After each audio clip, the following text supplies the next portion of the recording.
Hey, this is Chris Jericho, and you're listening to the Shout It Out Loudcast. They're going to give you a reason to live, make you feel like you're the king of the mountain, and when it's all said and done, they're going to dance all over your face. Oh, yeah! We got some good-looking girls! Oh, yeah! And reports tonight on how destruction is impacting the campus community. Names of O'Hara Hall, Skid Row, T-Zone, Banff. Badass motherfuckers. Somph, sit on my face. Drinking like fucking ass pre-gaming, as we call it. What is this dorm damage bill on our tuition statement? Dorm damage? Well, we only broke like 3 chairs and 4 desks this month. Is that a positive thing?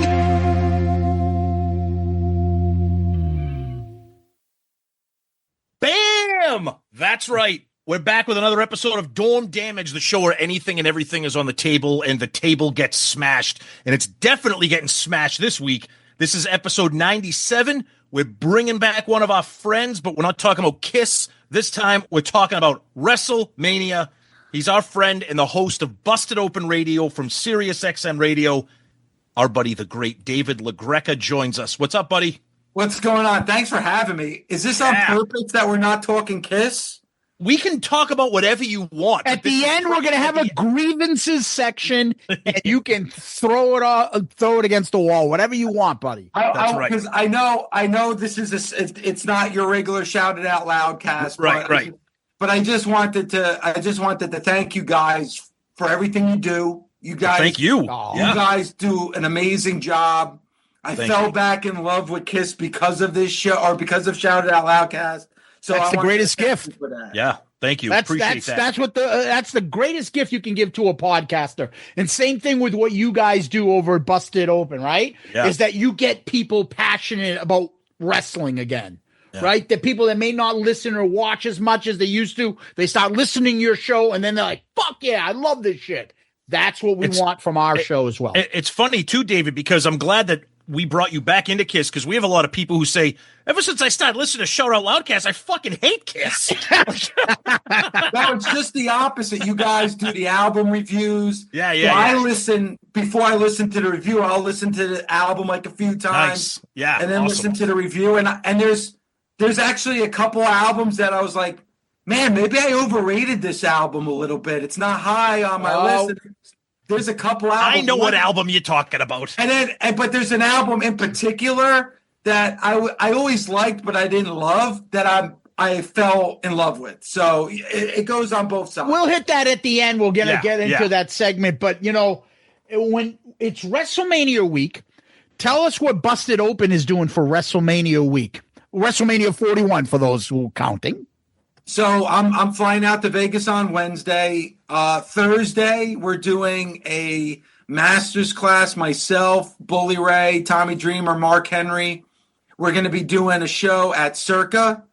And we're going to be doing it. Our special guest is the greatest of all time, the Nature Boy, Ric Flair. I was going to say, you got Hogan?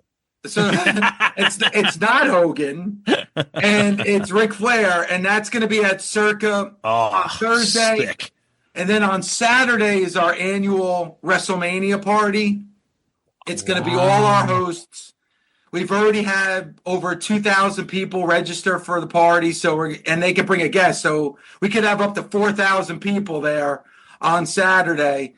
That's with me, Tommy, Mark, Bully, Thunder Rosa, Nick Nemeth, all our hosts. Plus, we're going to have The Godfather, D'Lo Brown, and Natalia Neidhart. So all that stuff that you're doing, David, in Vegas, is anybody going to have access to that? Will you just be like tweeting about that, or videos, or broadcasting, like Busted Open? What do you got? Like, yeah, our shows are all going to be live. I'm going to be doing a daily show, but we're going to do two fan-facing events on Thursday and Saturday. But we're going to be live 41 hours this week. Wow. So we're going to be live 41 hours for WrestleMania 41 for 41. So it's going to be a busy week. And then I'm going to be heading out to LA because I'm going to be doing TNA Rebellion the weekend after WrestleMania. So I'm going to be out in the West Coast for 2 weeks. So nice. Look Good at for you. Huh? So you're going to have half of the nation with you Is The Rock going to show up there too? Is that a possibility? Listen, The Rock is always welcome to come, but he ain't coming, man. Rock ain't coming, dude.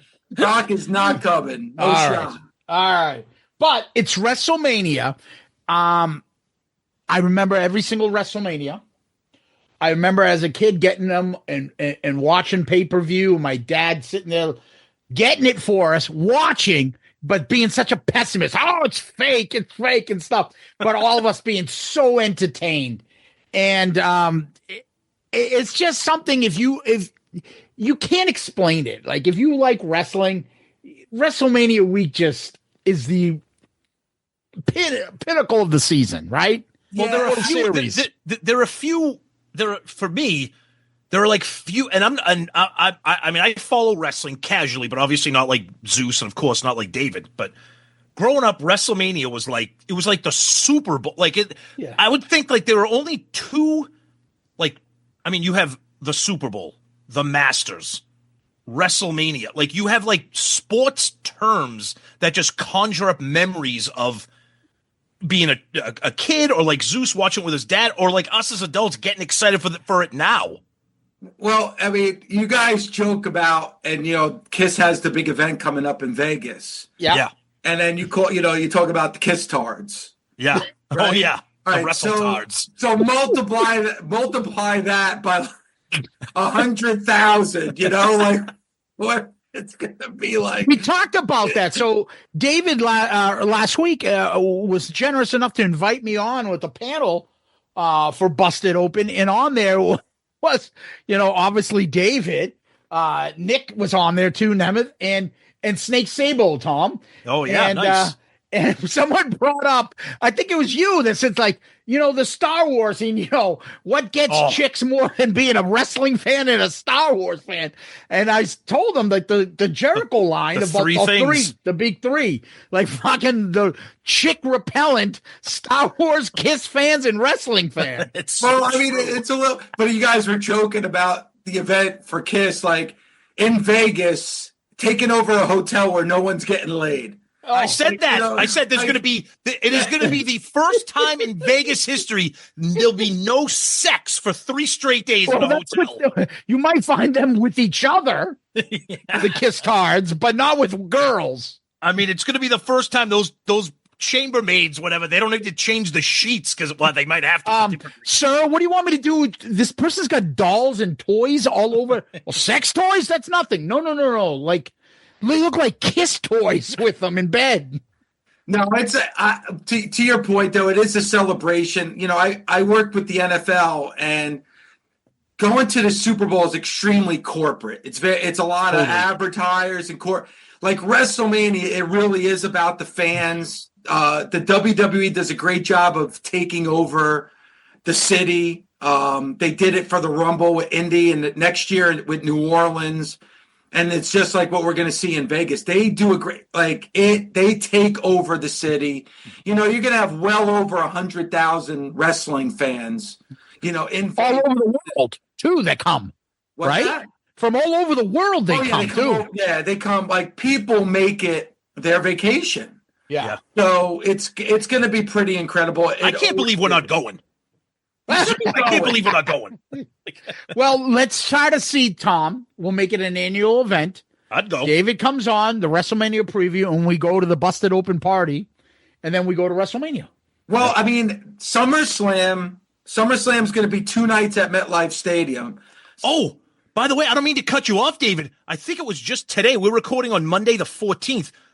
There's a huge event that was just announced at the Garden. It's just SmackDown. It's just a regular SmackDown. But it's huge event. It's not, okay, all right. It's not SummerSlam or WrestleMania. But I saw it, yeah. It's an event coming to Boston, though. Dude, all wrestling here in Boston is legendary. Boston's always been a WWE territory. Yeah. And then they all go to the Kowloons and hang out there. All the wrestlers always go there and have their Chinese buffet there all the time. And it's a Boston's thing. I would love it, but it's never going to happen that like TD Garden's too small. Oh, it's too unless small. They're doing it in Gillette or something. But Gillette's outdoors. How are they going to do that, Well, I mean, last year it was in Philly.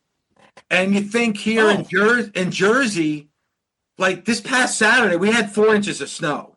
We did so, too. Yeah, like, that's crazy. I mean, WrestleMania is a little bit later this year than usual. Like, if that was a year ago, we would have had snow. Yeah. The day of WrestleMania. You always take a chance. This is different this year. It's in Vegas. It's going to be like 90 degrees. But I'm surprised an event like this doesn't just make Vegas its home. I know they like to rotate around the country like the Super Bowl, but it's become like the Super Bowl where the city bid. Okay, yeah, that's right. You're right. They bid for a lot of business, a lot of money, business and revenue comes in because, like you said, people are traveling from all over the world, so the hotels, the restaurants, are all going to be packed. They have the Hall of Fame dinner. They have like fan festivals and stuff. It's full. So even the wrestlers aren't on the card are part of the weekend events, and they're involved and they do fan stuff, and it's a great publicity for them. They do a ton of business. Yeah, and other organizations do their events there too. So I know there's a lot of people who are traveling into Vegas and they're not even going to go to WrestleMania because they're going to be so busy doing the other events because WrestleMania, these tickets are expensive, man. They're not cheap. Yeah. So like, for a really good seat, you're talking thousands of dollars. So like they'll just go to the other events and that's good enough for them. But it's a week now. It used to be just one night. Now WrestleMania is 2 nights in a stadium, Saturday and Sunday, and it's just a celebration all week. Do you like that? Be honest. The whole week? No, yeah, me get it 2 nights instead of 1 night. I love it. Yeah. I love it because it was a real problem because WrestleMania would be like 6 hours long. Yeah. 7 hours long. It's too long. You're fatigued by the end of that show. Now it's 2 nights. 3.5, 4 hours each night. It's perfect. That's good. Yeah. That's good. Yeah. All right. Well, it's interesting. It's interesting too. I was just going to say it's interesting too, David. Before we had you on and started recording, Zeus and I were just talking about how, everything evolves. And we've gone from a pay-per-view event, and now for people listening to this who don't understand the gravity of how huge wrestling is, this is streaming on Peacock. And then it's streaming internationally on Netflix. I mean, this is not being relegated to some third tier streaming. I mean, this is as big as it gets. I mean, they stream the NFL. It's funny you're saying this because I know David and I are probably thinking, I feel like saying like, no shit. They've been doing this for like 15 years. Every fucking country has their own WrestleMania table, language. Like wrestling has been international now for years. No, the only reason I bring that up is because this is the first time we've had David on to talk about WrestleMania. So again, people that are listening to us who don't know, it's just interesting to just see that evolution of how it's. When I was a kid, if you told me at age 52 that WrestleMania would be bigger now than it was when I was 15 years old, it's incredible. It's the biggest it's ever been. Yeah, and it's crazy because you mentioned Netflix. Monday Night Raw is live on Netflix every Monday. Like that's right. Global. Like you can watch it anywhere in the world. It's when I grew up, when I fell in love with wrestling, it was on late night or early in the morning. Yes. It wasn't on prime time, like Saturday mornings. Yeah, TBS or something like that. Yeah, it was on like TBS on a Saturday night, or I watched it on Channel 9 at 11 o'clock at night in New York. Like it was. Now it's prime time TV, and it's on every night, guys. Like, Monday night, Tuesday night, Wednesday night, Thursday night, Friday night, pay-per-views on the weekend. It's every night of the week. There's live wrestling, which was great because in the old days, we're from Boston, so we were the WWE family. Like that was Bruno, Hulk Hogan, Iron Sheik, all that shit. That was what we grew up with. But when I would be able to, my grandfather would figure out a way to change that channel, whatever he would, and he would catch the old NWA. He would catch Flair. He would catch fucking Nick Bockwinkel or what, and the rest of those guys in the Southern wrestling or different territories. And that was like the rarity. He loved that type of wrestling too. Me too. I mean, I still do. I love that old Southern style of wrestling. That's what I fell in love with. But it's big. It's big. To your point, Ty, it's big business now. It really is. And now at TKO, it's no longer like this mom and pop Vince McMahon company anymore. Yeah. It's owned by TKO. So it's huge business right now. Yeah. Well, speaking of business, let's get to business. There's a card. I'm not sure if there'll be another match added, maybe or not, but we're going to go with the card as of today. We'll start from the bottom tier and get to the main events. Okay. Tell me if I'm missing anybody on the card that maybe came up a little bit later. But one of the first ones is fucking what's his name there? Logan Paul. Logan Paul, Jesus, that fucking guy. Celebrity fucking social media star versus AJ Styles, who I remembered from TNA years ago. And them two have a match. There's one to start us off with. Your thoughts? Yeah, Logan Paul has really impressed me, man. That guy is super athletic. He's done a tremendous job. And I mean, he is one hell of an athlete. AJ Styles is one of the best technical, pure wrestlers out there. I mean, I think that's gonna be a fun match. I think Logan Paul really is really gonna impress some people. And he doesn't mind going up on that big stage. He's hated. He embraces the hate. Yep. That's going to be fun. That's going to be a fun match. What's great about it is, as you just said about embracing the hate, people were comparing what he gets to have to handle when he walks in and the crowd just doesn't want to let him speak, and how he handles it to still get his words out, and that he looks calm and collective. And Charlotte Flair had a little bit of a problem the other day, not understanding, oh shit, this crowd really hates me. Yeah, Charlotte Flair has been dealing with. That's another match I'm looking forward to, is Charlotte and Tiffany. Because I don't want to get to that yet. I just wanted to talk about, I'm praising Logan Paul about the fact that this guy just gets it. I know he's like a social media star. The fact that he has gotten himself to be that good in the ring, I can't help but being impressed with the guy, because whatever he puts his mind to, he succeeds at. You got to give him credit. He does not look like, hey, Tom, you're going to be in a match this weekend. Do your best. Right. We know you're going to suck. No, he takes it seriously. And every time he wrestles, there's one spot in any of his matches that you're like, holy shit, he does something athletic off the charts. And you know what? It goes back to what Tom was saying earlier, Zeus, like, you know, back in the early days of WrestleMania, like Mr. T. Yeah. Like Mr. T went in there. The guy was winded 5 minutes in. You know, like, you know, Lawrence Taylor was winded 5 minutes in. Oh, God, I remember those. But, like, these guys, like Bad Bunny, this rapper, like this. Yeah, he did pretty good, actually. Like, he's doing moonsaults off the top rope onto the floor. It's like, these guys that's the difference. Like Lawrence Taylor, Mr. T, no disrespect, they were doing it for a payday. They didn't grow up as wrestling fans.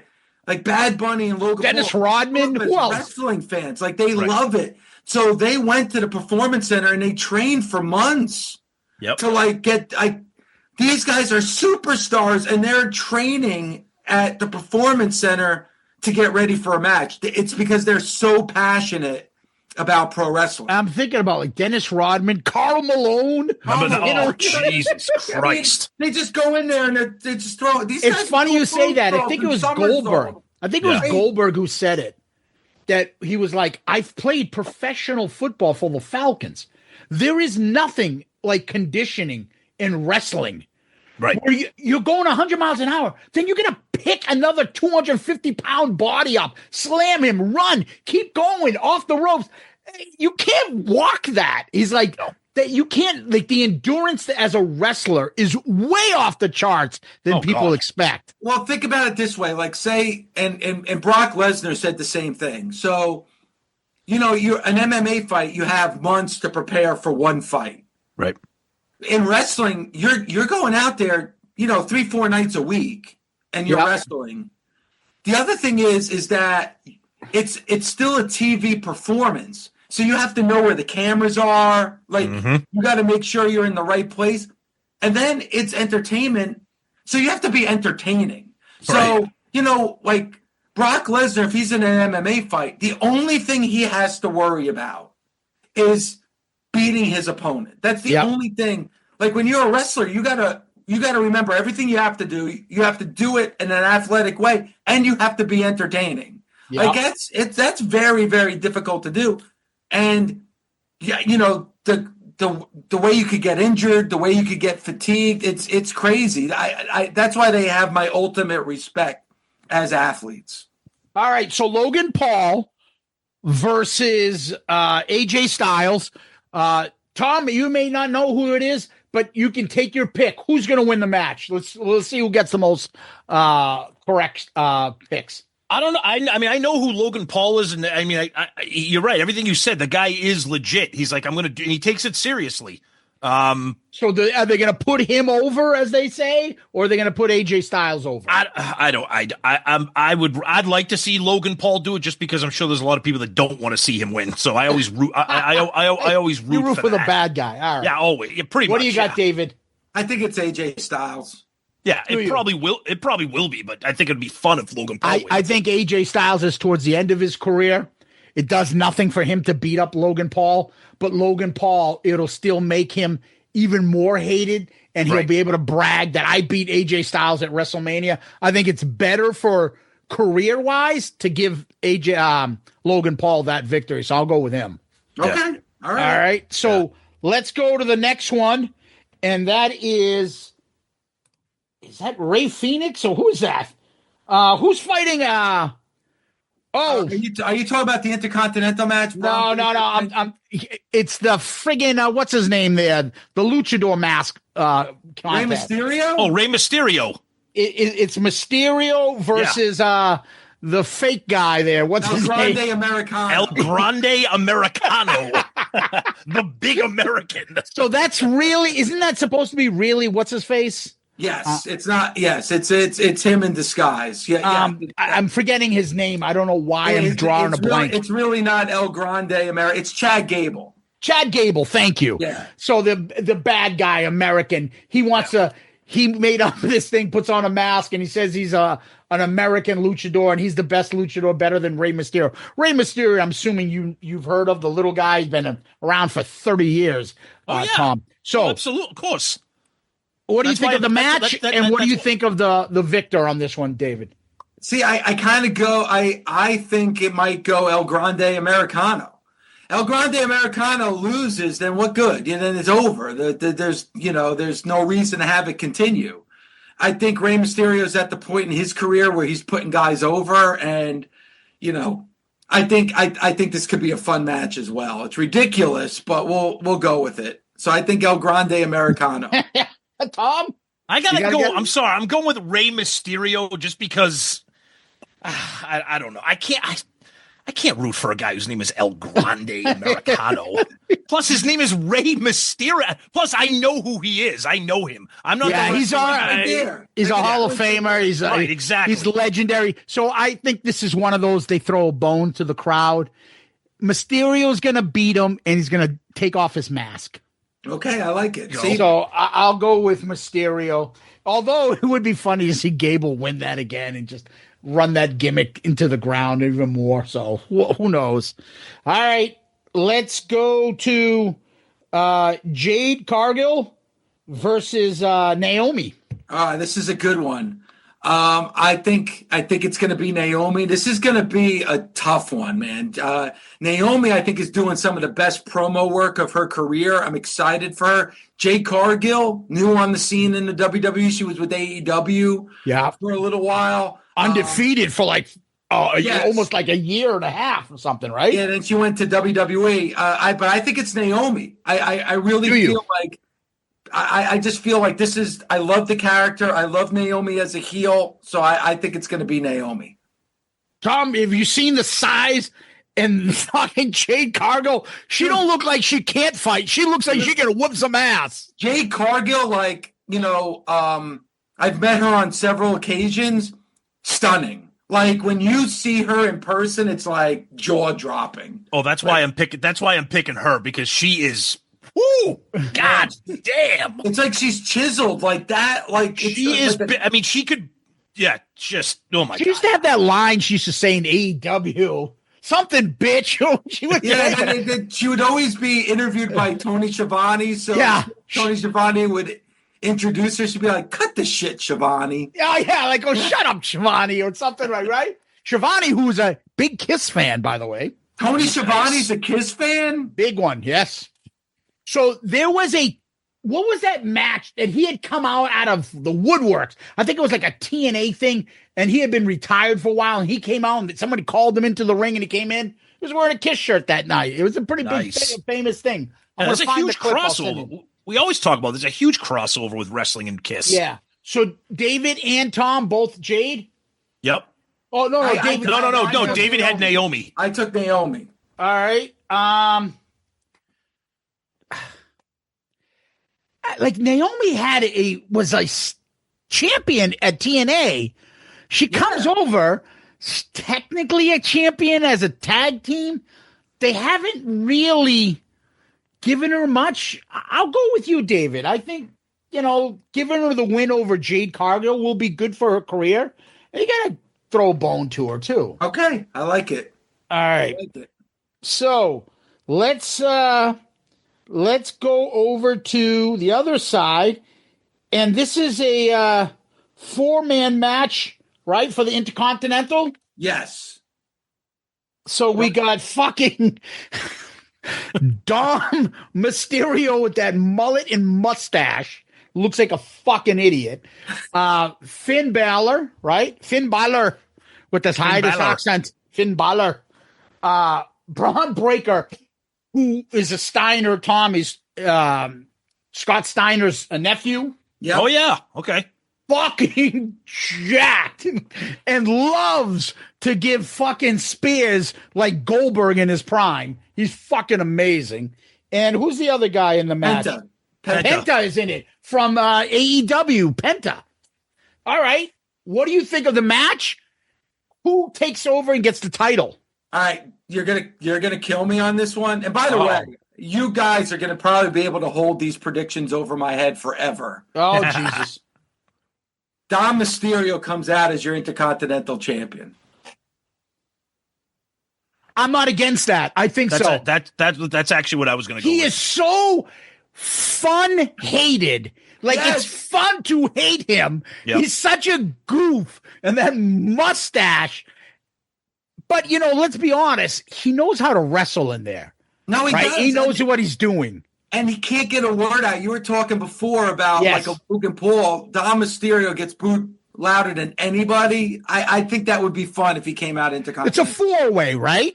It's a 4-way. So the great part about that is Braun Breaker is now, Tom, like a legit stud. Young guy's been in now maybe about a year from the minor, but I shouldn't call it minor leagues, but basically coming up, right? And joining the main roster. It's been about a year and a half. Is that accurate? Yeah. Yep. Year and a So half. he's still, like, he'll be world championship material at some point.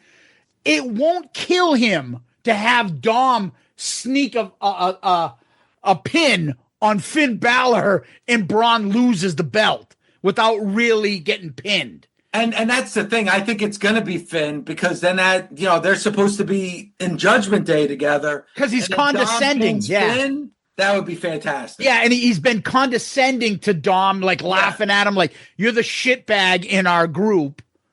And to see him pin him, yeah, the Judgment Day will be over. And I'm glad because I think that's run its course. Yeah, I think it's time to move on. Yeah. So you like Dom. I like Dom. That's what I was Tom? going with. I was same. Yep. All right. Now let's move over to the other side. And this is for the U.S. Championship. Yep. One of my favorites. I fucking love him on the mic. LA Knight. I think he's got charisma and character. Something that you can't teach. That fucking level of confidence. I believe in him. But he's going up against fucking the Samoan werewolf. Exactly. Jacob Fatu. Jacob Fatu. You think so? Oh yeah, I think LA Knight's cooled off. He is still popular, but not nearly as popular as he was a year ago. I think it's time to build up that bloodline again. So I think it's Jacob Where Fatu. and how, though? I don't get it. That bloodline thing has kind of run its course. First of all, they made Solo supposed to be the guy that was going to take over and be the it didn't work. It doesn't, and it's obvious. And now his character is kind of just left out there, as now he brought Jacob as his bodyguard, like right-hand man, and now Jacob just like tosses him around.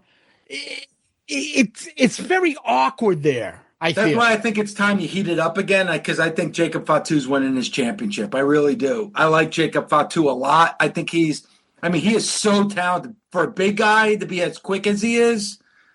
Yeah, that finishing move, where his size, he jumps up on the rope and does the backflip thing.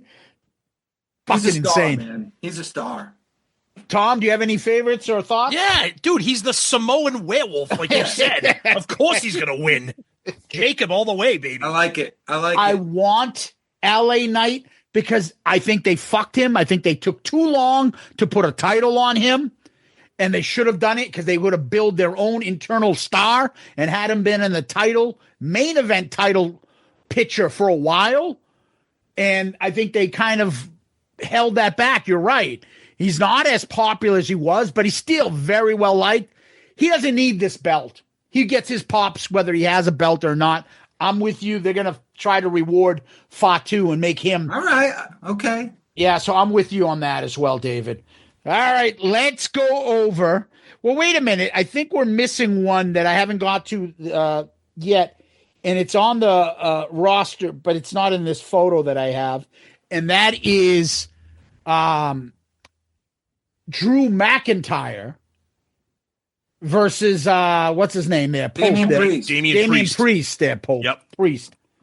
Damian Priest, the big metal guy. He's hosting. What does he call him? Like in Hershey, Gothic Undertaker, the Goth Undertaker, or something like that. I love both these guys, man. Drew McIntyre had one hell of a year. The feud with CM Punk, I thought he was the MVP. I think Drew really stepped up on the microphone. Drew was put in a really bad position. He won the championship during the pandemic.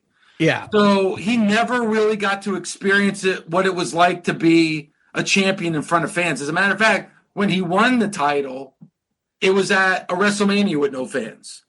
Like, it was just, but like, he's been able to bounce back. That being said, I love Damian Priest, man. I think Damian Priest is a star. It's a Sin City street fight. So I'm going to take, man, it's just tough because you want to keep both these guys hot. I think I'm going to go with Damian Priest. Two things. First, David, tell our listeners, or tell me, what exactly is a Sin City street fight? It's no rules, no disqualification. Okay. You can fight outside the ring, inside the ring. Okay. The referee is only there for the 3 count at the end. Yeah, so people bring out kendo sticks, trash cans, staircases. They use illegal objects and shit like that. No, I'm going with Damian Priest. Yes, I'm the same. Yep. All right. I like it. And I think it should legitimately be a street fight. I think they should fight out in the streets of Vegas. That would be awesome if they actually blocked off a portion of the strip and had them fight right started there. fighting out there on the strip. That would be amazing. I absolutely love Drew McIntyre. I think this is another one of those where the WWE fucking fucks over people. I think he should have won the championship. I think they made his character look so bad with the CM Punk screwing him over with Priest winning and then dropping the belt when they cash in the Money in the Bank, or the other one where he cashes in and he doesn't fucking win. I think it's such bullshit. I think Drew McIntyre, they built him up. He was beating Roman Reigns at certain times.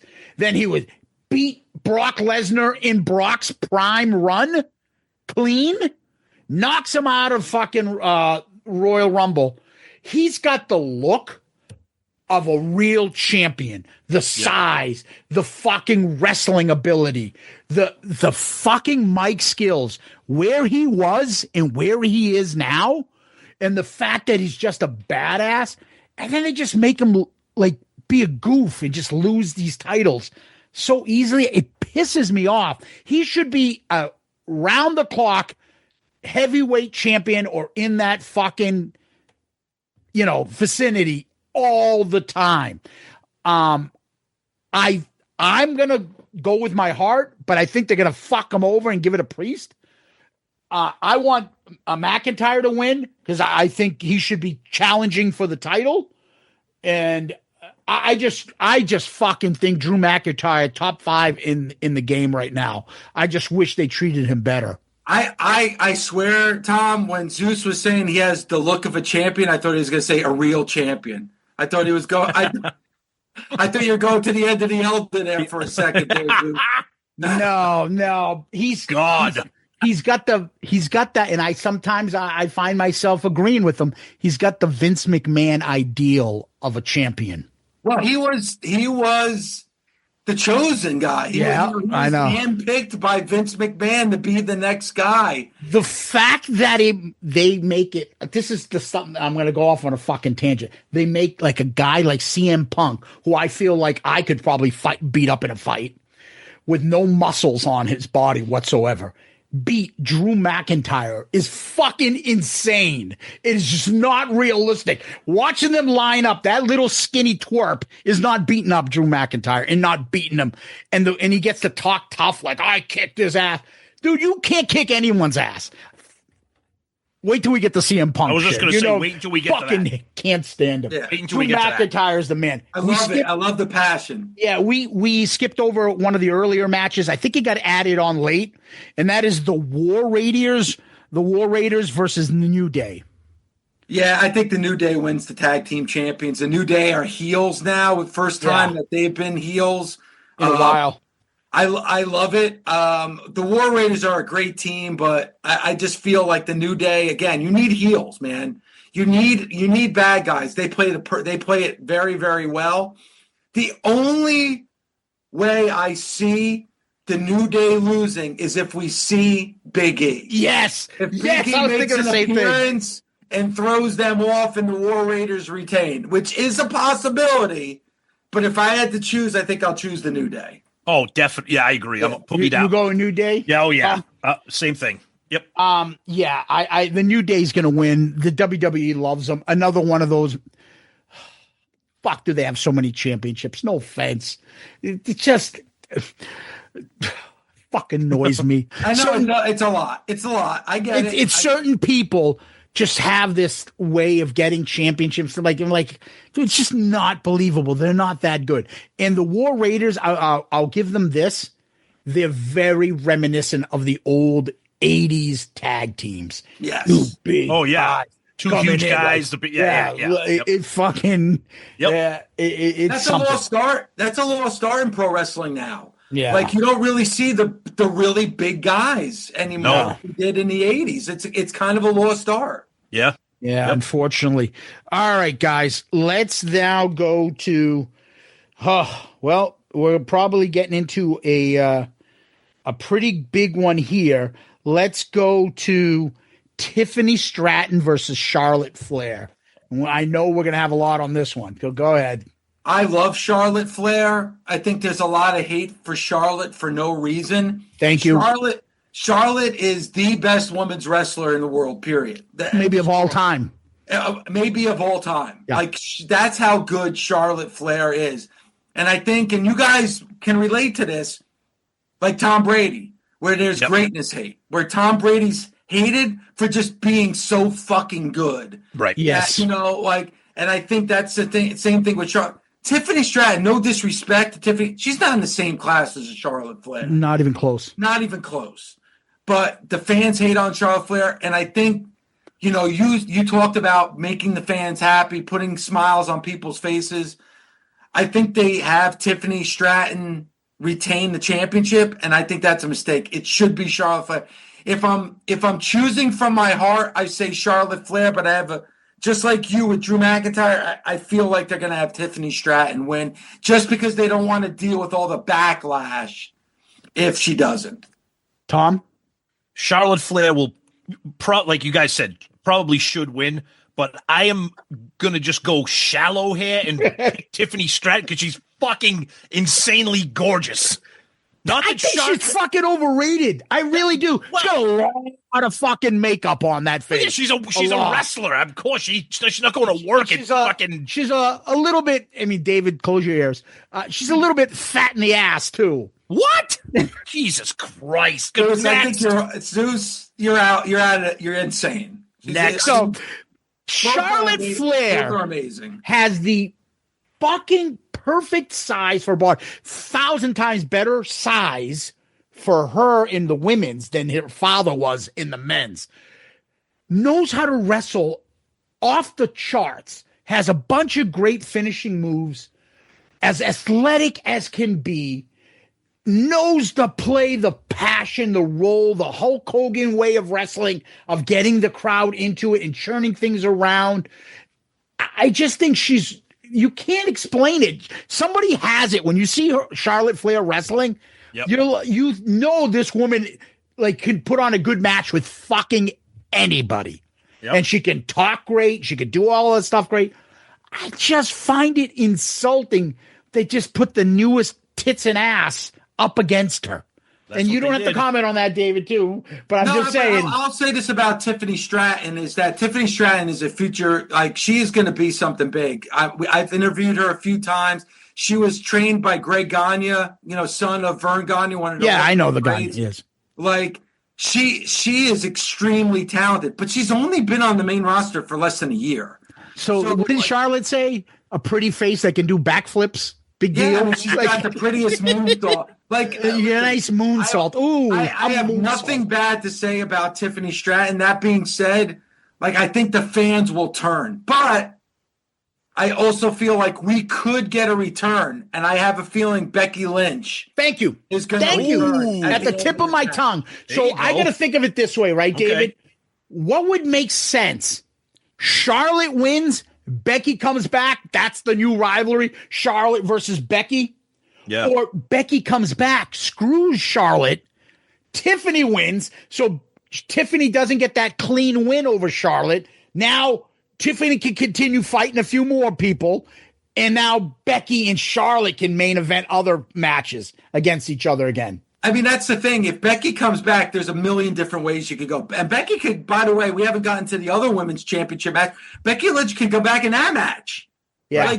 She could come back in either match. But the one thing I'd have to say is Charlotte Flair has to embrace the hate. She got destroyed in Chicago. Oh, it was embarrassing how she handled it. She was chasing the hug. You can't chase the hug. You have to embrace the hate. Yeah. You're a heel. The fans don't like you. Embrace it. And I think she did that this past Friday on SmackDown. It's unfortunate that the fans turned on you, but they turned on you. So yeah, and being then trying to change it and kiss ass and be like, well, the smart fans here of Chicago, lady, can't do that ain't gonna work. You can't do that. You can't do that. Yeah, you got to move on from that.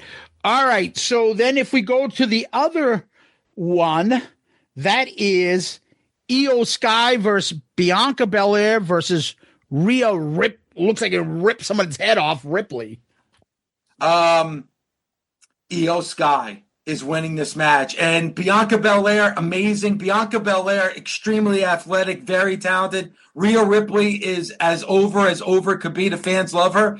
But the story that they've been telling is that Io Sky is an afterthought, and she's the champion. Yeah. So I think Io Sky is gonna retain this championship because Bianca and Rhea are only focused on themselves. I think Io Sky steals the victory and she retains the championship. Tom? Put me down. I was just looking at that as you were talking. Put me down. All right.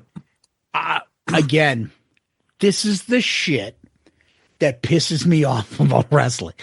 I'm supposed to believe that little 5'1" little Japanese lady is going to beat two of the biggest, fucking most muscular, athletic fucking women who look like they could kick half the men's roster. Yep. Right?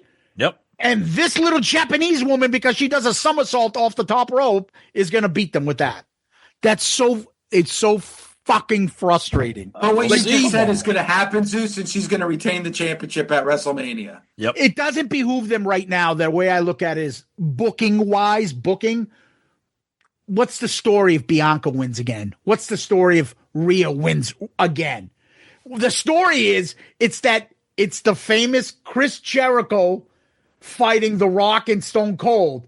Yep. Oh, obviously Stone Cold's going to win. What are you talking about? Obviously The Rock's going to win. All right. Jericho was the afterthought. And then Jericho wins and becomes the undisputed. And then they built their own next superstar that they could fucking run with. And here's the thing. I think you're sleeping on Io Sky a little bit, dude. She's super talented, man. She's super wonderful. athletic. She's extreme. The little person match starts before WrestleMania. Oh, come on, dude. I mean, come on. Nice. Look at the size of her. Dude, it doesn't matter. It's wrestling. It's unbelievable. It's fucking Rey Mysterio against the fucking Big Show stuff. Come on. I mean, like, what are we doing? Tell me in boxing sometimes the smaller guy doesn't win? It's not like we're picking the. It's like we're picking the. This girl is 5'1", maybe 110. MMA, look at MMA. 110-pound MMA guy is not going up against Brock Lesnar. He's not. Lesnar would fucking rip his head off and shit down his throat. These two women do not look like they could lose a match. I'll just throw this out there. I'm not an MMA person, but if Conor McGregor was in the octagon with Brock Lesnar, you going to tell me Conor McGregor doesn't have a chance? Yeah, I'm going to tell you, fucking Brock Lesnar will rip his fucking head off. No way. It's technique in MMA. It's not just size and strength. It's not just size and strength in MMA. And it's you can apply that to wrestling too. Just to mix it up and to change it up, I'll take Bianca. I mean, you make it sound like we're picking the Duke of Dorchester to win this fight. It's not like come on, it's not like we're picking like. No, she's won the belt twice. I'll give her that. We're not picking Salvatore Bellomo here for Hey, I like Salvatore Bellomo. But listen, it's not like she's going up against Liv Morgan and Alexa Bliss, where I'm like, oh, size, they're all around the same kind of size a little bit. That would make sense. Look at the brick shitters that fucking are Rhea Ripley and Bianca Belair. Really quick, Tom and Zeus, do yourself a favor. When this podcast is over, go to YouTube and Google Salvatore Bellomo on Piper's Pit. He's amazing. We grew up with him. The stuff they got away with back then. Incredible. Oh, my God. The stuff that Roddy Piper says to Salvatore Bellomo, the heat that Piper, unbelievable. David, we could do nuclear heat. We could do an episode in the future of fucking worst 80s fucking promos if played now. Have you heard the fucking Hammer Valentine's promos against fucking Junkyard Dog? It's like you can't get away with that. I can't even joke about it on the air with you. Right. You can't do it. Do it. Anyway, all right. So I'm gonna go with Bianca on that one. We're almost at the finals in the end. So championship match: Gunther versus Jey Uso. I would have Gunther retain, but I think Jey Uso's going to win. I love it. The way Gunther busted, no pun intended, busted Jimmy Uso open a couple weeks ago on Raw and just made him bleed in front of Jey Uso, and Jey Uso could do nothing to protect his brother was absolutely amazing storytelling. But I think this is a moment for Jey Uso. You talk about getting screwed over. I think Jey Uso got screwed over. His moniker is main event Jey Uso. He wins the Royal Rumble, and he's not in the main event of WrestleMania, which is 2 nights. You had 2 nights you could have main evented. Yeah, but I think Jey Uso wins. Yep, put me down for him. Same thing. And I actually think that this is going to be the match that opens night 1. Plus, Gunther just looks like a goon. Have you ever seen Gunther, how fat and out of shape he used to be? He fucking got himself in great shape. No, he's incredible looking now. But no, I love him because he's very 80s type of a wrestler. Yeah. He's got the demeanor. He's got the meanness. He's not fucking jacked, like defined muscles, but just looks like a big badass fucking like a Harley race type of person that you're like, this guy is a fucking badass. I would not fuck with him. And I can imagine how much of this is set up for Jey Uso to finally win his first. No, it's not actually his first. I think he had the Intercontinental, right? But a main championship belt. Yeah, There's no way they're not giving him this match. This is a great opportunity. Yeah, for him. this is. If you gave me $1 million to pick one winner, I would say Jey Uso beating Gunther is my guaranteed lock of this WrestleMania. All right. Okay. I like it. I like it. But again, I got to throw my 2 cents in there because I don't get to talk wrestling much. Get rid of the moniker main event Jey Uso. Just so fucking stupid. I like it. Well, after you win the Royal Rumble and you don't main event WrestleMania, you probably. But he had that nickname for like 3 years, and he hadn't done shit. Like, you know. Oh, just. All right. Let's leave the Cena one last. Let's go to the next one.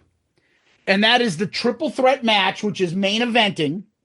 Roman Reigns versus CM Punk and fucking Seth Rollins. CM Punk has Paul Heyman in his corner. I think it ends with a new Paul Heyman guy. Seth Rollins wins and aligns himself with Paul Heyman, and Seth Rollins is going to be a Paul Heyman guy. That's my prediction. I'm with you 100%. That's the move. That makes sense to change the storyline. CM Punk winning doesn't make a difference. His thing was, I want to get to the main event. All right, you're in the main event, even though you never should have been. All right, and you're in the main event because CM Punk Roman Reigns versus Seth Rollins would have been the main event anyway. You're in the main event because of Roman Reigns. Yeah. So let's not kid ourselves. I see the same thing happening. It makes for the best storytelling. Rollins is sitting back, and he steals Paul Heyman from both of them. I love it. I think it's Seth Rollins, and listen, I'm going to throw this out as a slight possibility of seeing a returning Brock Lesnar. Slight possibility. Really? I thought he already announced his retirement, though. Sure, he did. It's wrestling. I got you. But... So did Kiss. Yeah, I know, because I went in 2000. Yeah, but Kiss didn't have fucking crazy ass allegations of on him in a $1 billion company. That's fair. And have that fucking bring back. That's the word slight. Yeah. Okay. Yeah. All right. So you got Rollins. I have Rollins. Tom. Rollins is probably going to win it, but I'm just because I'm going with Reigns just because I like him. Okay. But he probably won't win. But that's okay. Nice. All right. The big one. Wait. John Cena. Hold on. Wait. We forgot one. What? We forgot one of the women's tag the women's tag team. Oh Jesus! Whoa, fucking women's. Just give me a minute to just gush over a future go ahead Rush episode. Well, no, it's Liv Morgan and Raquel Rodriguez versus Bayley and Lyra Valkyria, whatever the hell her name is. Lyra Valkyria. Are you a big Liv Morgan fan, Tom? Dude, Liv Morgan is going. She will be a member of the next Shout Out Loudcast Crushes volume, whatever volume we're on. Jersey girl, Liv Morgan. Dude, she was such an afterthought for many fucking years. Yeah. Last year, we interviewed her the day after WrestleMania last year. And she said to us, she goes, make sure you watch Raw tonight. Ooh. And that was the beginning of the Liv Morgan run, which has been amazing. Yeah. I think Liv Morgan and Raquel defend the titles, and I think Bayley turns on Lyra Valkyria. That's my I'm with you on that, David. Yeah. Okay. What do you got, Tom? Yeah, I'm going with Liv and Raquel. There you go. Yep. Yeah, here's the big one. Here we go. Let's dive John in. Cena versus Cody Rhodes. John Cena has been a fucking babyface for eternity. Many wrestling rumors, thousands of them over the years. Cena's going to turn. Yep. He never turned. Said he didn't want to. So many interviews. He denied it. I'll never do this. I'm for the fans and the fans. He comes back. He gets in the main event. Dude, they fucking planned this so long and so well. Yep. I'm going to do my farewell tour. I'm going to do this. And Cena is never the type. And he got himself into that fucking Elimination Chamber match. Usually he's the type of person like, I have to earn it. But no, WWE put him in there. We should have picked up on that. He wins that. Then he fucking turns and kicks fucking Cody in the nuts. Thanks to The Rock. Now we got these two in the final. That was beautifully done. The whole Cody telling The Rock to go fuck himself. Yeah. Amazing. Guys, you know, Tom, maybe you don't. Zeus, I know you know. Go ahead. I am the leader of the Cody Crybabies. As The Rock would say. Yep. Okay? Tom, I don't know if you know this. Go ahead. I changed the main event of WrestleMania last year. That's right. I put on the pink. The pink robe. I put on my wife's pink robe, which now is in the Pro Wrestling Hall of Fame, by the way. God bless. That's insane. So I am a Cody fan. I love Cody. He's my favorite. But I explained this to Zeus on Busted Open, Tom. Yep. And you guys are Star Wars guys. Yep. This WrestleMania is The Empire Strikes Back. Last year was A New Hope. Okay. And this year is The Empire Strikes Back. I think John Cena beats Cody. I think John Cena becomes a 17-time world champion, which will beat Ric Flair's record. So now the WWE will have one of its homegrown superstars as the ultimate world champion of all time. And you guys know in stories, it's better to have the babyface on the chase. And I think Cody loses. John Cena's, and it pains me to say it, but I think John Cena wins his 17th world championship Sunday night at WrestleMania 41. 100%. I think this entire thing was created for this to happen.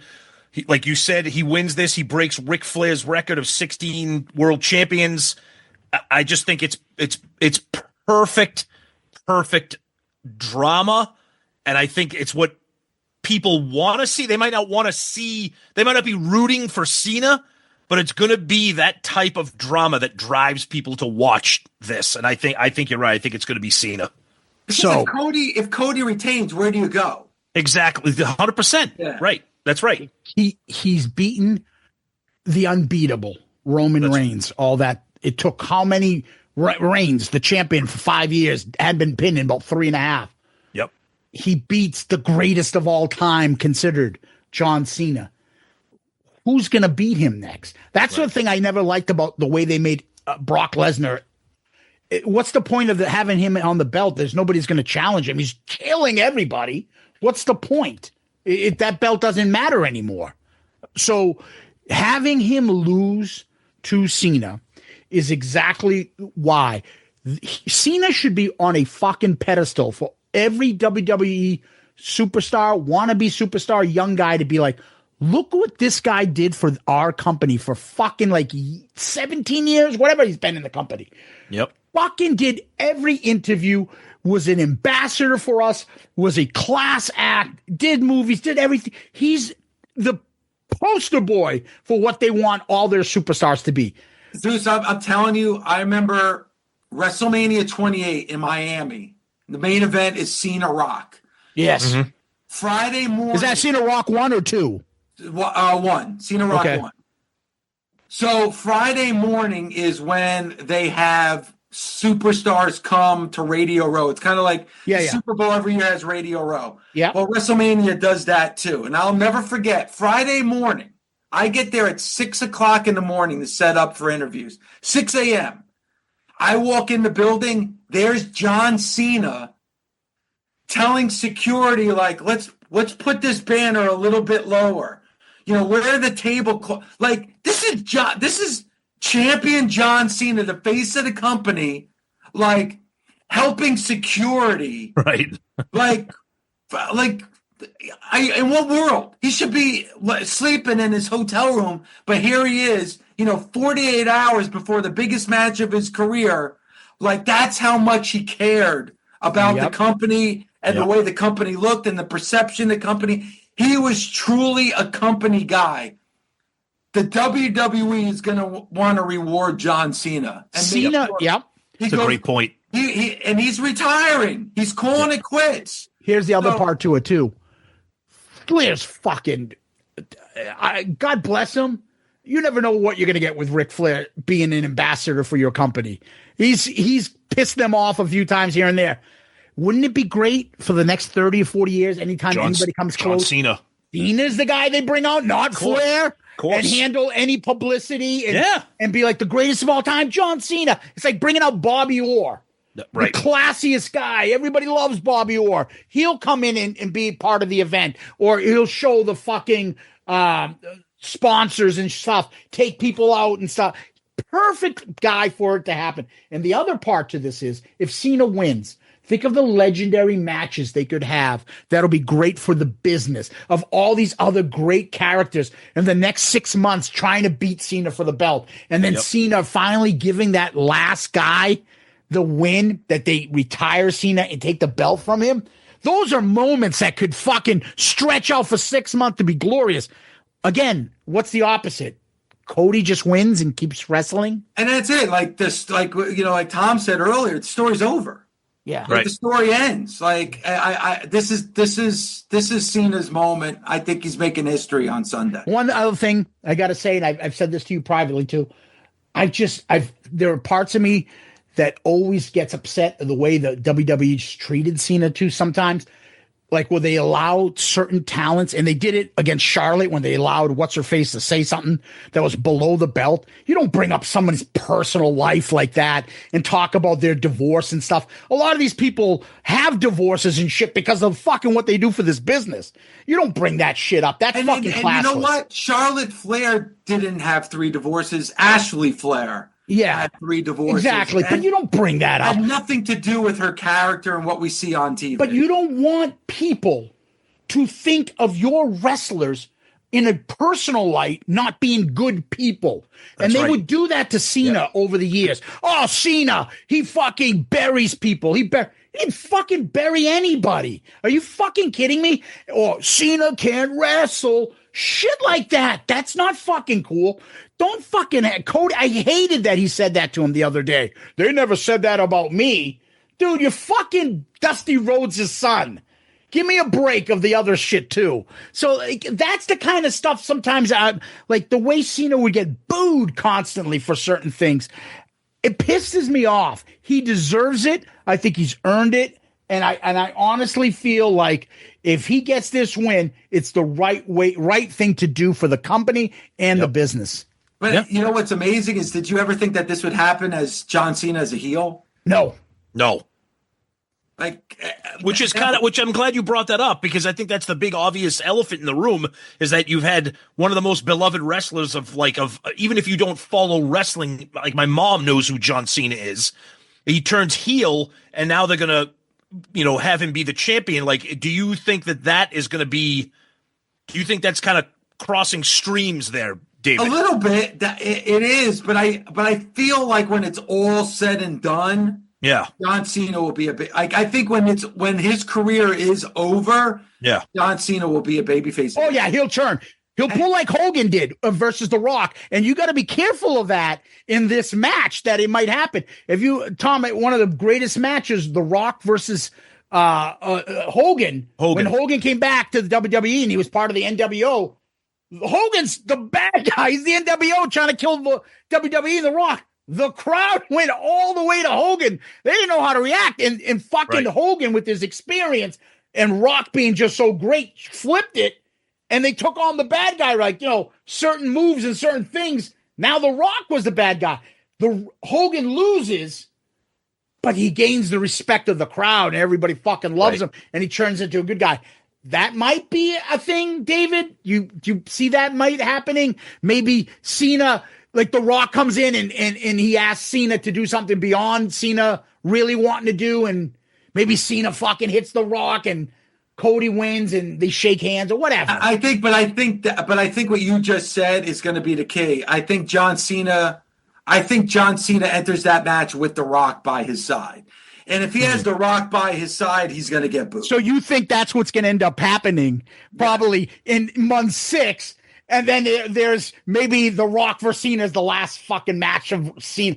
Cena drops the belt, but Rock Cena's the last match or something, right? Yeah, I mean, I have no idea, but that's a possibility. Or they just have Cody continue to chase Yeah. for the next 6 months until he retires. Or maybe this is just a ruse, and John Cena's not retiring at the end of the year. All right, just fuck it. I'm not. I'm champion. Yeah, Why right. should I retire? So who knows? Yeah, that's a great one. Well, we got our picks. Good stuff. Let's see who turns out right. I can't fucking wait for this. But before we let you go, you told me you have to tell me a couple things. You have a Peter Chris story you want to share. I don't know if I should share it or not. That's exactly when you should share it. When you say you don't know. That's when you Peter should share Chris it. story and a Mick Foley story. I do. And one other thing, though, that you guys would appreciate, and I know I mentioned this to Zeus, but, I'm friendly. I would never dare to say I'm friends with, but I'm friendly with Stone Cold Steve Austin. Okay. And the only thing that I text Stone Cold Steve Austin on a regular basis is my love for the song Mr. Speed. And I just I'll just randomly text him, Mr. Speed is the best Kiss song of all time. And then he'll text me back and say, You're crazy. You don't really believe that. But and I'll just every 6 months, I'll just randomly text him, Mr. Speed is the best Kiss song of all time. You tell him the demo's even better, and it's on the box set. It is better. Thank Zeus you. waves that because flag. he got Bruce Kulick fucking guitar fills, makes it incredible. And Bob. Zeus, you called it. You're all that I want. 10 Yes. times better. The demo is 10 times better than the track that's on Unmasked. Yes. Hey, and next time you tell him, make sure he comes onto the Shout Out Loudcast with you, and we'll talk all about fucking Kiss. How's that? And that's the bottom line because David LaGreca said so. How's that? Yeah, we'll make that happen. Yeah. All right. So, do you want the Foley Alice Cooper story? Let's go first? Foley first because we're still in wrestling, and then we'll get to end with Peter Chris. All right. So, and I can't believe I didn't tell you this because my wife gets aggravated because we'll be online at the supermarket and I'll just tap somebody's shoulder and tell them the story. So, you guys know what a big Kiss fan I am, but I'm a huge, huge Alice Cooper fan. Yeah, I know that too. Yep. I've seen him in concert 42 times. Ooh. I'm like you, Tom, and I do this with Kiss, but especially Cooper. I'm a vinyl nerd. Every single, every Japanese version. I got right here. I have 2 huge boxes just filled with Alice Cooper vinyl. Nice. So through the show, I've become really good friends with Josh V and Nita Strauss. Nita Strauss is Alice's guitar. She's a big fan of Busted Open, and they Josh and Nita got married last May. I was lucky enough to be invited to the wedding. Nice. So the whole time They honeymooned in Santorini, Greece. There you go. Yeah. But the whole time I'm like, this is my opportunity. Alice Cooper's got to be at the wedding. And I thought you were saying you with Nita Strauss, but good luck. No. Nita's a dear friend. I would never. But I'm like Alice Cooper. So at the reception, Alice Cooper's at the reception, and and Mick did a great job. Mick was the minister for the wedding. He gave away, he was the minister at Nita and Josh's wedding. That's awesome. So I'm sitting at the table with Mick, and I know Mick. I've known Mick for years. Hey, was Triple H at this wedding? No. Isn't he good friends with Nita? They always show each other. They're friends, but but he wasn't at the wedding. Okay, just curious. Sorry. So they had a band. They had a karaoke band. Oh God. At the wedding. So Demi Lovato's up on stage singing. The guy from Disturbed is up on stage singing. Ugh. So me and Mick, before all that, we're like, we should go sing karaoke. I said, that's an awesome idea. I love it. So he wanted to do a Partridge Family song. And I was like, I don't want to do part. I was like, we got to do an Alice Cooper song. Alice is there. Who knows? Maybe Alice will jump on stage. Yeah. And he's like, I'm not doing an Alice Cooper song in front of Alice. So quick LaGreca thinking, I know that Alice is a big fan of the Turtles, Flo and Eddie. Okay. So I picked Happy Together, and Mick was fine with it. Yep.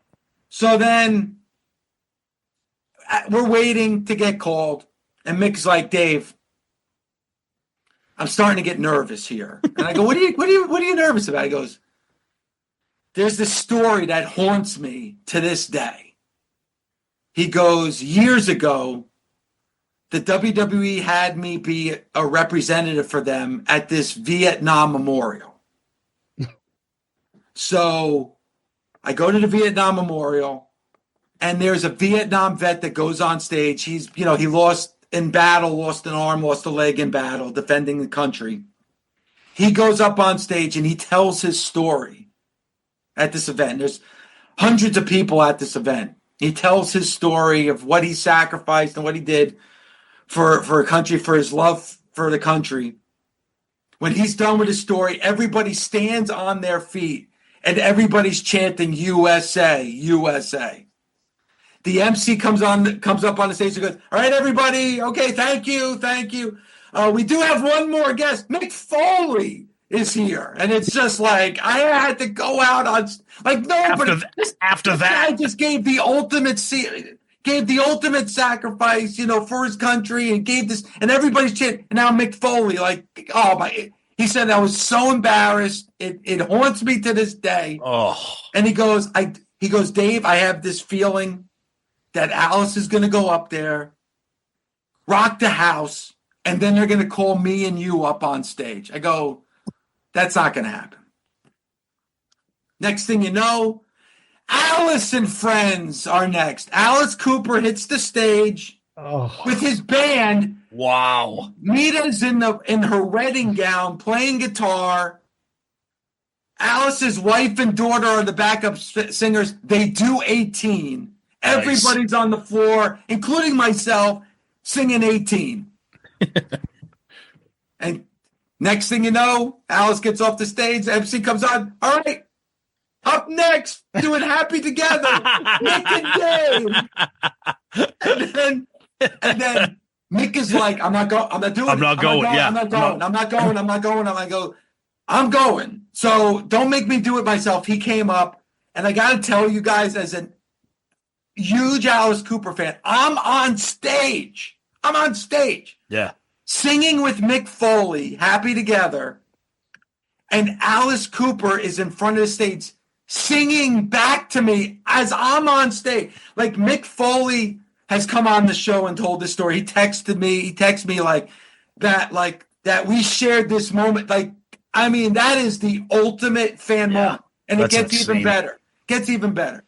I go back to the table. People want to take pictures with Mick Foley. I go back to the table with my wife, and somebody taps me on the shoulder, and it's Alice Cooper. He sits next to me. He goes, what a great job. He goes, I toured. Flo and Eddie opened up for me. I'm good friends with them. I said, I know. I said, that's why I picked the song. He goes, you did a great job. I go, don't lie to me. He goes, no, it doesn't matter how bad you sing. As long as you stay in tune, you'll be okay. You stayed in tune. You did a great job. Like, I turned to my wife. I said, I could die right now, and I'd be okay with it. So that's my awesome. Mick Foley, Alice Cooper. That's fucking awesome, dude. Doing, as a huge Alice Cooper fan, doing karaoke with Mick Foley. Incredible. To Alice Cooper at Nita Strauss's wedding. It was sick. It was awesome. Sick. All right, Peter Chris. All right, here we go. So, I've been lucky enough working at Sirius. I've interviewed Gene Simmons. I've met Paul Stanley. I've interviewed Tommy. I can't say enough good things about Gene Simmons and Paul Stanley. Like, I know that they have a reputation, but of all the times I met them and I interact with them, the nicest guys on the face of the earth. Peter Chris, however, completely different story. I met Peter Chris. Wow. And I'm telling you, Zeus, I hate to break your heart because I know how much you love Peter Chris. It wasn't so much meeting somebody and it's a bad day or they're in a bad mood. It was like it was his job to embarrass me. He was with a woman and a guy. I think the woman was his wife. I'm not 100% Gigi. sure. Gigi. It was it 2007 he came out with a solo album. So he went to Sirius to promote a new something where I can't remember the name of it, but it was a Catman 3. And no one else can either. Yeah, okay. There we go. And it was like as if it was his job to embarrass me. It was Why? It was fucked up. Without a doubt the worst celebrity experience I've ever had. Give me a glimpse. What, like, in what sense? Was it Okay. the way? How you doing? Hey, fuck yourself. No, Was he it like- was so I didn't know Peter Criss was going to be there that day. Yeah. But odds were I was wearing a button-down black shirt that had the 4 solo faces on it. Because chances are I'm wearing, usually 90% of the time I'm wearing a wrestling T-shirt. The other 10% of the time I'm wearing some kind of rock shirt. What's And wrong with day that? He should have been happy. No, the opposite reaction. He like rolled his eyes, and I told him like that. Growing up, you were my favorite Kiss member growing up, and I said because I'm a Jersey Italian, you're a New York Italian. He goes, well, I'm also half Irish too. And then he said, I said, what are you doing? Promoting? What are you coming to Sirius today to promote? He goes, I have a new solo album. If you were such a big fan, you would know that. Like he was just being a dick. Oh, he got offended by that part. I'm a big fan, yet you don't know I have an album out. Yeah. So it was his job to make me feel like about 2 And how long ago was this? This This was I think it was 07? 2007. I Okay. think. He's Yeah. in a lot better place now. I can say that. I think he had a lot of bitterness back then. A lot of bitterness. Yeah, that was a long That's time too ago. bad. I because anybody like we've met him in the meet and greet we did with him. I had my hockey jersey ones with the faces on it, and I had his face from the solo album on it. He was, where'd you get that? Wow, that's awesome. That's great. This and that. And I brought him a CD to sign, his solo CD. He's like, you don't have an album? I'm like, this is how I listened to this. I got into your solo album as a CD, so I want that. And he's like, oh, okay. I didn't say I didn't like CDs. I just said you don't have an album. I'm like, oh, fucking okay. He's got a fucking edge to him. He was like, yeah, it was. And my buddy took a picture. And if you see the picture, I got this look on my face of like such disappointment, but again, like the Tommy thing, Gene and Paul, man. I mean, I'll never say it, but all my I've got the opportunity to meet Gene Simmons, and dude, without even asking, he gave me an 8x10, signed it to me. Nice. I didn't even ask for an autograph. He just did it. I'll bill you later. Yeah, right. Wow. But, thanks for sharing that. But one last thing before I let you go. When I was on your show, you mocked me. Tell everybody your Mount Rushmore Kiss albums. Quick. All right, my Mount Rushmore Kiss albums. I'm with you, Tom. Dress to Kill. Yes. Dress to Kill, Rock and Roll Over, Creatures of the Night, Destroyer. Tom does not like Creatures of the Night. You see his reaction. So Tom, when I told him mine, and I had in my number 4 is Dynasty, which is in your top 4. That's my number 2. I did not get fucking like more shit on than if I had fucking said I wanted I don't know, Poison on that Mount Rushmore. Zeus, here's why. And you guys do a great job. Dude, all 3 of you guys shit on me. Yeah, I mean, non-stop. I get it. Yeah, it was brutal. But because it's a brutal pick. It deserved to be mocked. Here's the thing. And you guys, that's why I love your show so much. I'm addicted to it. You guys, I'm serious. I listen to it. That's a compliment, buddy. That's a I listen to it all the time. But you guys talk about it. When it comes to Kiss, it's really about nostalgia, moments. Oh, totally. Memories. Like, Tom, I remember you saying about Crazy Nights. It's not an album you're attached to. You don't really have any memories with that album. So it's not going to be ranked as high because you just don't have any memories. My memories with that, and By the way, Dynasty is a really good album. I don't have it in my, but like you guys always say, it's still a Kiss album. We still love it. It's just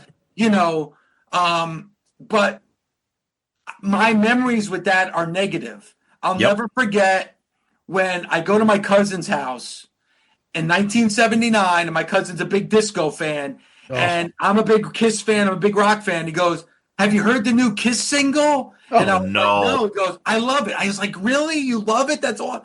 And then I go to his room. He's listening to the disco radio station in New York City, and on comes "I Was Made for Loving You." It was like a knife in the heart. A lot of people, I get it. So I get it. When I think of that album, I think of that song, and I remember Unmasked coming out, and me and my friends stayed away from. I'll never forget going to Uncle Tony's where I bought my records, and Tony coming up to me and my friends saying, "The new Kiss album is out now," and it was Unmasked. And we're like, "Kiss sucks." And I'll never forget him saying, "I got these for you guys, and now you don't like this shit anymore." Oh God, I love it. Hilarious. I love it. But but you guys like Hot in the Shade. I was never really into that album. You guys people get up and down. People get so hung up on the production and the fact that it's a long album that they forget that it's loaded with a ton of awesome fucking songs. I agree with you. And I went back and I listened to that album. Yeah, it's awesome. That wasn't an album I would go to many times. Pulp crushes it on that album. There is like legit 11 songs on that album. It's awesome. Yeah. That I love. Now there's like 3 or 4 stinkers. Yeah. But that doesn't take away the greatness of the rest of that album. Yep. And people forget, man. The first time I saw them live, like you, Tom, was on that tour. Yes. I saw them on that tour. It's the first time I saw Kiss live. Kiss was, dude, they had a top 10 song. Yeah. They were huge. Yep. Good stuff, David. I know. Hey, so David, once again, can you tell everybody where they can catch Busted Open and where they're going to be able to catch you this week for WrestleMania week? Yeah, so we're gonna be at Circa on Thursday, 4 p.m. Pacific time. We're gonna be the Nature Boy Ric Flair is gonna be our guest, and then we're gonna be at Wynn, the Infinity Nightclub at Wynn on Saturday from 11 to 1. Doors open at 10, and then you can listen to Busted Open every single day. We're live 7 days a week, 9 a.m. to noon Eastern time. And you got the Busted Open podcast. You got the Masters Class podcast. We're on YouTube. So this week we're going to be live 41 hours for WrestleMania 40. Wow. So, incredible. Love it, David. Love it. Thank you. Seriously, Tom, Zeus, love you guys. You guys Thank you, David. We love you guys. Amazing job. Thank you so much. I love it. Till next time. Peace out, Girl Scout. Oh, you over here? Yeah, I'm over here now. Zeus, it's me. I want to end the show now. Jesus Christ, Tom. Jesus Christ. Let's end the show now while we got the muscle.